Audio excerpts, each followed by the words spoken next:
Mon deuxième ex le plus méchant que j'ai jamais eu. Salut! J'avais fait un post un peu similaire sur un autre subreddit il y a 1 an, mais je n'avais jamais vraiment raconté toute l'histoire. J'ai eu le temps de réfléchir à tout ce qui s'est passé, et maintenant, je veux enfin tout partager.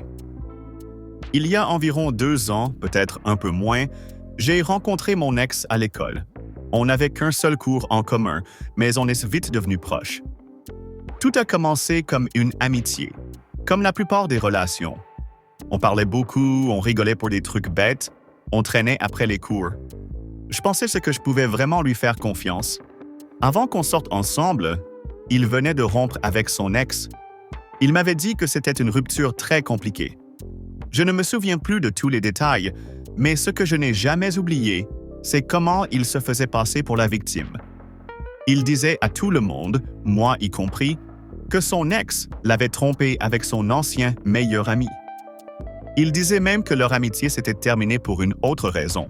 Mais plus tard, j'ai appris la vérité, son ex-meilleur ami était asexuel et ne se sentait pas à l'aise avec les blagues déplacées que mon ex faisait souvent.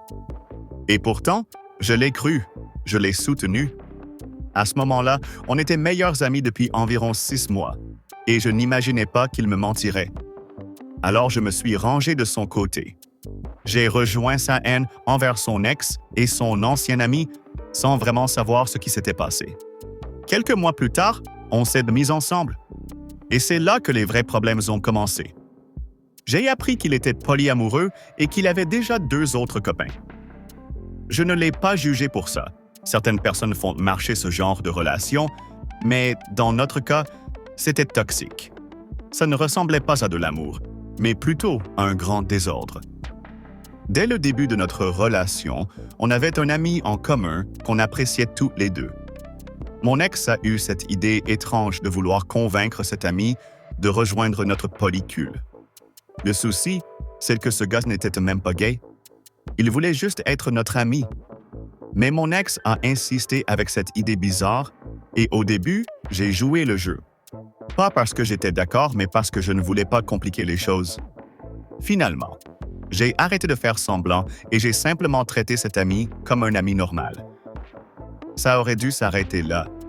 Mais à la place, mon ex lui a dit que j'étais amoureuse de lui. Ce qui était faux. J'étais juste gentille. Après ça, ce gars s'est éloigné et j'ai perdu un bon ami pour rien. Tout ça est arrivé dans la première semaine de notre relation. Ça aurait dû me mettre la puce à l'oreille, mais je suis resté. J'ai 2 meilleurs amis, F et L, depuis longtemps, depuis 2020 et 2022. On a toujours été ouverts les uns avec les autres, toujours là, les uns pour les autres. Quand les choses ont commencé à mal se passer avec mon ex, ce sont eux vers qui je me suis tourné. Ils savaient tout. Ils savaient même qu'ils leur envoyaient des messages pour leur demander si j'agissais bizarrement, au lieu de simplement me demander directement. Quand ils me parlaient, j'avais toujours l'impression qu'ils me prenaient de haut, comme si j'étais une enfant qui ne comprenait rien. À force, je n'osais même plus lui parler de sujets sérieux parce que je savais déjà comment il allait réagir avec ce ton condescendant habituel. Il y a aussi eu un moment où je lui ai parlé d'un autre ami à nous qui traversait une période très difficile mentalement. Je n'ai pas donné trop de détails par respect, mais il s'est quand même énervé. Il y en a fait une énorme dispute en disant que je n'aurais jamais dû en parler.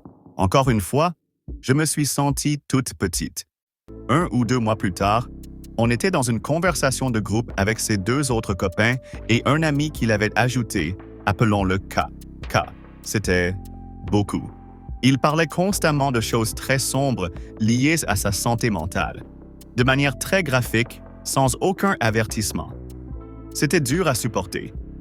Je pense que les gens méritent un espace pour se confier, mais il faut aussi penser aux autres et prévenir. K ne le faisait jamais. J'ai essayé de dire quelque chose, doucement, mais on m'a répondu que je devais comprendre que K souffrait et qu'il avait besoin d'un espace pour parler. Personne ne se souciait de ce que moi je ressentais.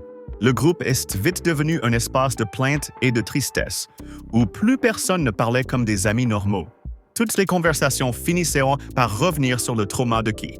Au bout d'un moment, j'ai craqué et je me suis confié à F et elle. Je ne pouvais plus faire semblant. F m'a proposé de parler à mon ex pour moi, parce qu'à ce stade, j'avais peur de sa réaction. Chaque conversation sérieuse tournait en dispute, en culpabilisation, ou il retournait tout contre moi. F a essayé de lui parler. Il n'a pas compris et il ne voulait pas comprendre. F a aussi fini par être frustré, mais a terminé en disant « On va devoir être d'accord de ne pas être d'accord ».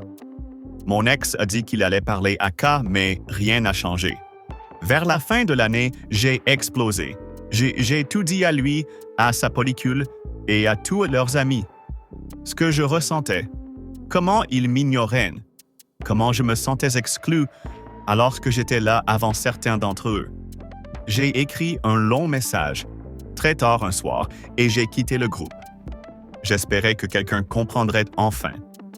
Le lendemain matin, je me suis réveillé avec une avalanche de messages. Aucun ne me soutenait. Tous disaient que j'étais trop sensible, que j'exagérais, que je ne voyais pas la réalité. Mais au fond, je savais que j'avais raison.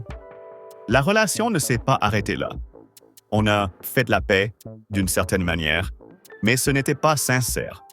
Ses copains et lui m'ont harcelé de messages jusqu'à ce que je cède. J'ai abandonné. J'étais mentalement ailleurs. Je voulais rompre, mais je ne savais pas comment. J'avais peur qu'il monte sur moi comme il l'avait fait avec son ex. Je ne voulais pas que les gens se retournent contre moi. Mais heureusement, c'est lui qui a rompu. À ce moment-là, je parlais avec la copine d'un de ses amis. Je lui ai raconté ce qui se passait. Je lui ai dit que je ne me sentais plus bien dans cette relation polie. Je lui ai dit comment il laissait ses autres partenaires me parler mal.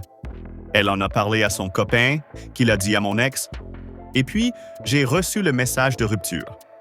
Je ne me suis jamais senti aussi soulagé. Une semaine plus tard, je lui ai envoyé un dernier message pour lui dire qu'il n'était pas la bonne personne qu'il pensait être. Il m'a bloqué partout, mais avant ça, il m'a inscrite aux notifications de la campagne de Donald Trump, juste par mesquinerie. C'était son dernier coup bas. Quelques mini-histoires dont je me souviens. Une fois, à l'école, avant même qu'on sorte ensemble, je me suis confié à lui sur un truc que Kay avait dit et qui m'avait blessé. Il s'est levé en classe et m'a hurlé de la fermer. Forte devant tout le monde. Il m'a dit d'arrêter de parler à cet ami commun, celui qu'il pensait que j'aimais, parce que je mettais plus d'énergie dans cette amitié que dans notre couple. Il disait même que je lui parlais trop le soir. Quand je voulais prendre un rendez-vous pour mon permis, cet ami m'a dit de me lever à 7 heures pour trouver une place. Je l'ai fait, puis je suis retourné dormir. Mon ex devait venir chez moi vers 10 heures ou midi. Comme je ne me suis pas réveillé à temps, il m'a écrit « Pourquoi tu t'es levé pour lui, mais pas pour moi ?» Une fois, il est venu chez moi sans que je confirme.